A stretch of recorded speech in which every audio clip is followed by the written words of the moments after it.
ആരിസ് അത് കഴിഞ്ഞിട്ടാ വന്നിട്ടുണ്ടായിരുന്നത്. അതായത് ഇവരൊരുമിച്ച് ഒരു വലിയൊരു വീട് കോൺട്രാക്ട് എടുത്തിട്ട് പണി ചെയ്യുന്ന ടീമാണ്. അപ്പോൾ എന്താ വെച്ചാൽ ആദ്യത്തെ ദിവസം ആരിസ് വന്നിരുന്നില്ല. ആരിസ് വരുന്നത് തൊട്ട് മുന്നേ ഉണ്ണി പിന്നെ ഇവരെല്ലാവരും കൂടി 4 പേര് പണിയാണ് വന്നിരുന്നത്. ഞാൻ തനിച്ച് ഇവിടെ അവിടെ ബുദ്ധിമുട്ടായ കാരണം ഈ റൂമിലായിരുന്നു ഞാൻ കിടന്നിരുന്നത്. അതെ.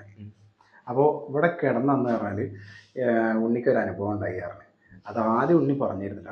ഈ ആരിസ് ഇതേപോലെ പേടിച്ചിട്ട് ഇങ്ങനെ സംഭവം ഉണ്ടായി എന്നൊക്കെ പറഞ്ഞ് പ്രശ്നമായ സമയത്താണ് ഉണ്ണി പറയുന്നത് ഉണ്ണിക്ക് ഇതേപോലെ ഒരു അനുഭവം ഈ റൂമത്തെ ഈ ഒരു റൂമിൻ്റെ അതായത് ഇതൊരു കിച്ചണാണ്.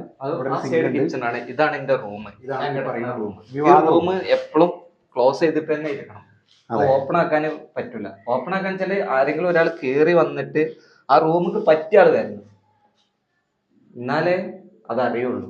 അത് ഇപ്പൊ ഞങ്ങളിവിടെ 1-2 ആൾക്കാരോട് ചോദിച്ചപ്പോഴാണ് പറഞ്ഞത് ഇതിന് മുന്നേ ഈ റൂമിൽ നിന്ന് 1-2 ആൾക്കാർ പേടിച്ചത്. പക്ഷെ